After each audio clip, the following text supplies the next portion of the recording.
Reflection, incident ray, reflected ray, as we change. तो यहाँ पर मैं जो जिससे रेज निकलती हुई दिखाई देती है और स्क्रीन पर एक इमेज बनाती है, पिक्चर बनाती है। आज हम पढ़ने वाले हैं फिजिक्स में chapter number 1, that is light, reflection and refraction. ये क्लास 10th के फिजिक्स का सिलेबस का चैप्टर नंबर 1 है, जिसे हम वन शॉट दैट इज एक वीडियो में, पूरे एक वीडियो में कवर करने जाने वाले हैं। इसमें हम इंट्रोडक्शन से लेकर reflection, laws of reflection, spherical mirrors, then conventions, image formations, mirror formulae, lens, refraction and all such things, ये सब हम पढ़ने वाले हैं। और विथ लाइव एक्सपेरिमेंट, मैं आपको कुछ एक्सपेरिमेंट भी करके दिखाऊंगा इस वीडियो में, जिससे आपको जो अंडरस्टैंडिंग है इस चैप्टर की वो बहुत ही क्लियर हो जाएगी। With numericals we will also solve some previous year questions as well, जो बोर्ड में पूछे जा चुके हैं। तो सबसे पहले स्टार्ट करते हैं इंट्रोडक्शन से। Light plays and very important role. Light जो है वो हमारी लाइफ में बहुत ही इंपॉर्टेंट रोल प्ले करती है, क्योंकि without light we can not see anything. When light strikes something and reflects back, जब लाइट किसी चीज से टकराती है और रिफ्लेक्ट होकर हमारे आईज तक पहुंचती है, then we were able to see the objects, तब हम जाकर ऑब्जेक्ट को देख पाते हैं।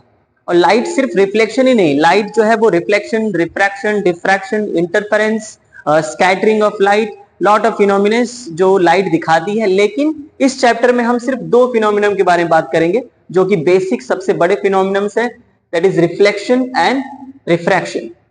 ओके, तो सबसे पहले हम बात करेंगे रिफ्लेक्शन की, कि रिफ्लेक्शन होता क्या है। तो रिफ्लेक्शन की अगर हम बात करें, तो रिफ्लेक्शन को अगर हम ब्रॉडली डिफाइन करने की कोशिश करें शॉर्ट फॉर्म में, तो reflection is basically bouncing back of light, bouncing back of light from a reflecting surface. That is, when light strikes a reflecting surface, light bounce back. Light जो है वो टकराकर वापस आ जाती है, bouncing back of light from reflecting surface, and this point is very important, in the same plane, in the same plane and medium. मतलब light जिस plane से गई है उसी प्लेन से टकराकर वापस आ जाती है। ओके, फिर से हम देखेंगे कि what is reflection. Reflection is bouncing back of light from reflecting surface in the same plane and medium. हाँ, और एक और चीज हम जान सकते हैं कि क्या सिर्फ लाइट ही रिफ्लेक्शन दिखाते हैं क्या? नहीं, साउंड भी रिफ्लेक्शन दिखाता है, क्योंकि अगर मैं किसी भी डायरेक्शन में बोलूं तो वो साउंड रिफ्लेक्ट होकर आपके कानों तक पहुंचता है। That is, sound also shows reflection as like light. जिस तरह से लाइट रिफ्लेक्शन फिनोमिना दिखाती है, उसी तरह से साउंड भी रिफ्लेक्शन फिनोमिना दिखाता है। और अगर हम रिफ्लेक्शन की बात करें तो हमने रिफ्लेक्शन, लाइट का जो रिफ्लेक्शन है वो हमेशा अपने डे टू डे ऑब्जेक्ट्स में या डे टू डे लाइफ में ऑब्जर्व किया है, जो हमारा प्लेन मिरर है, जिसमें हम सुबह उठते ही, नहाते धोते ही अपना सुंदर सा चेहरा देखते हैं। उसमें लाइट जो है वो हमारे चेहरे से टकराती है, रिफ्लेक्ट होती है, मिरर पर पड़ती है, मिरर से टकराकर हमारे आईज तक पहुंचती है, और वो मिरर में एक इमेज बनता है। दैट इज, हम खुद को देखने के लिए भी रिफ्लेक्शन का इस्तेमाल करते हैं। हमारे आपके क्लासरूम में या आपके आसपास जितने भी ऑब्जेक्ट्स हैं, जो हमको दिखाई दे रहे हैं, that is only because light gets reflected from that object. Light जो है वो उन ऑब्जेक्ट से टकराती है और रिफ्लेक्ट होकर हमारे आईज तक पहुंचती है, और हम अब ऑब्जेक्ट को देख पाते हैं।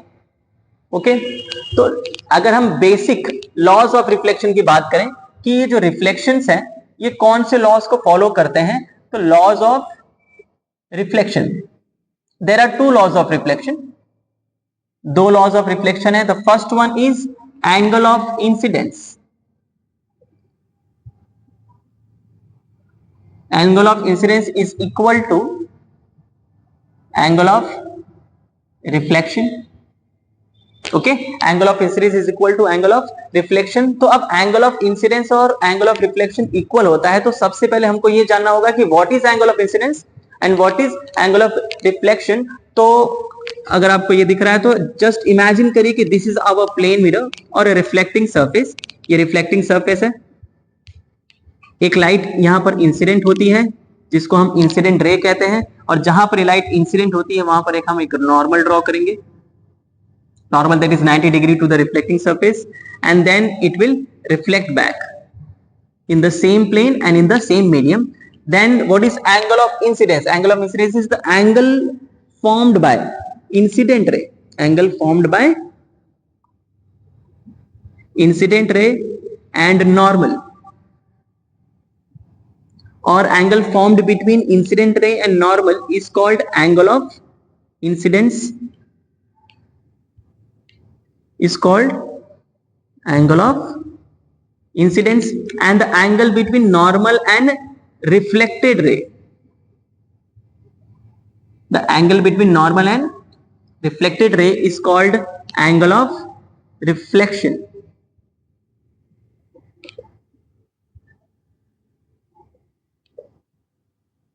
ओके और ये हमारा रिफ्लेक्टिंग सरफेस है। इसका मतलब जो भी रिफ्लेक्शन होता है वो इस लॉ को फॉलो करता है कि जितना एंगल ऑफ इंसिडेंस होगा, मतलब लाइट जिस एंगल पर इंसिडेंट है उसी एंगल पर रिफ्लेक्ट होकर सेम मीडियम सेम प्लेन में चली जाती है। ये हमारा लॉ ऑफ रिफ्लेक्शन का फर्स्ट लॉ है।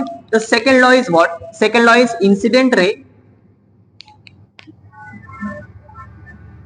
नॉर्मल एंड reflected ray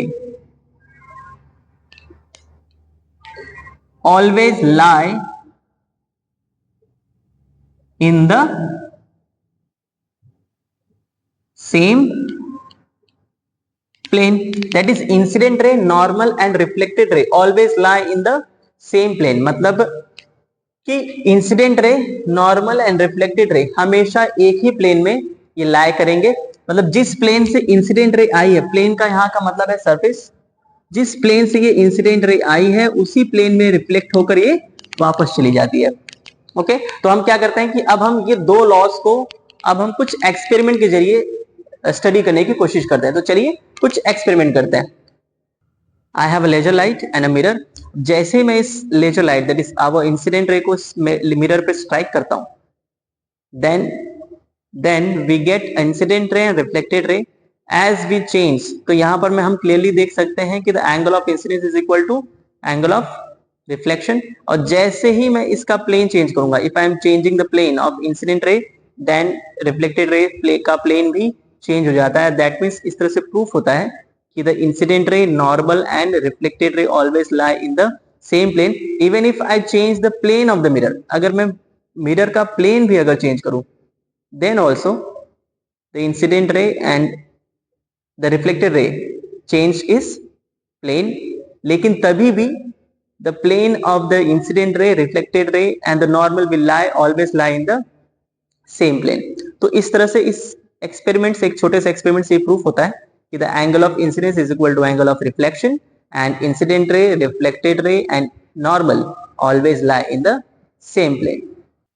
तो इस तरह से by using laser light and mirror हमने ये देखा कि the angle of incidence is always angle of reflection and incident ray, normal, reflected ray always lie in the same plane. और एक और खास बात, ये जो लॉ ऑफ रिफ्लेक्शन है ये सभी रिफ्लेक्टिंग सरफेस, जो रिफ्लेक्टिंग सरफेस होते हैं वो फॉलो करते हैं, चाहे वो प्लेन मिरर हो चाहे वो स्फेरिकल मिरर हो। ओके अब चलते हैं हम अपने नेक्स्ट टॉपिक पे। अब हम बात करेंगे द टाइप ऑफ इमेजेस, कि हम कितने टाइप के इमेजेस को स्क्रीन पर या कहीं पर भी हम देखते हैं। तो टाइप ऑफ इमेज की अगर हम बात करेंगे तो टाइप ऑफ इमेज, एक तो इमेज होता है रियल इमेज, एक वर्चुअल, एक इरेक्ट, एक इन्वर्टेड, और अगर हम कह सकते हैं तो diminished and enlarged। Okay then अब बात करेंगे कि रियल इमेज क्या होता है। रियल इमेज वो इमेज होता है जिसे हम स्क्रीन पर ऑब्टेन कर सकते हैं, स्क्रीन पर ऑब्टेन कर सकते हैं। Real image is that image that we can obtain और प्रोजेक्ट ऑन स्क्रीन। जैसा कि आपने देखा होगा कि हमारे क्लासरूम में प्रोजेक्ट लगे होते हैं या सिनेमा हॉल्स में प्रोजेक्टर्स होते हैं जो जिससे रेज निकलती हुई दिखाई देती है और स्क्रीन पर एक इमेज बनाती है, पिक्चर बनाती है, that image is we call real image. और वर्चुअल इमेज ऐसा इमेज होता है जिसको हम we can not project on screen, जिसे हम स्क्रीन पर प्रोजेक्ट नहीं कर सकते। जैसे जो इमेज प्लेन मिरर बनाते हैं, जो हमारे घर में प्लेन मिरर है जिसमें हम अपना चेहरा देखते हैं, वो वर्चुअल इमेज बनाता है। इरेक्ट इमेज वो होता है जिसमें जैसे कि अगर मैं प्लेन मिरर में अपना चेहरा देखूं या अपनी फुल बॉडी अगर हम देखते हैं, तो जहां पर सर होता है वहीं पे सर दिखाई देता है, जहां पर पैर है वहां पर पैर दिखाई देता है। That is straight image erect हमको दिखाई देती है, that image is called erect image. Inverted क्या होगा कि अगर हम सर की जगह पैर आ जाए, पैर की जगह सर हो जाए, तो उसे हम इन्वर्टेड इमेज कहते हैं। जैसे अगर इसकी इमेज मुझे कॉनकेव मिरर में लानी है तो वो मुझे इन्वर्टेड मिलेगी। और diminished which is smaller than object, ऐसा इमेज जो स्मॉलर देन ऑब्जेक्ट होता है। Enlarge which is bigger than object. तो इतने सारे टाइप्स ऑफ इमेजेस होते हैं जो हमको मिरर के थ्रू मिलते हैं, रिफ्लेक्शन के थ्रू मिलते हैं। ओके, अब चलते हैं कि अब हमने बहुत सारे रिफ्लेक्टिंग सरफेसेस देखे हैं। जो सबसे कॉमन रिफ्लेक्टिंग सरफेस हमारे घर में है दैट इज प्लेन मिरर। उसके बारे में हम जानेंगे कि प्लेन मिरर इमेज बनाता कैसे, उसकी क्या क्या प्रॉपर्टीज है।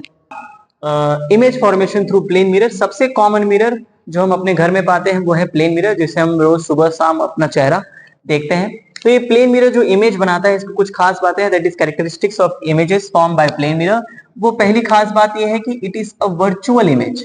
ये वर्चुअल इमेज है, दैट इज जो इमेज हमको मिरर में मिल रही है, प्लेन मिरर में मिल रही है, उसे हम स्क्रीन पर प्रोजेक्ट नहीं कर सकते। और the size of image is same as that of the size of object. मतलब जितना बड़ा ऑब्जेक्ट होगा उतना ही बड़ा इमेज भी होगा।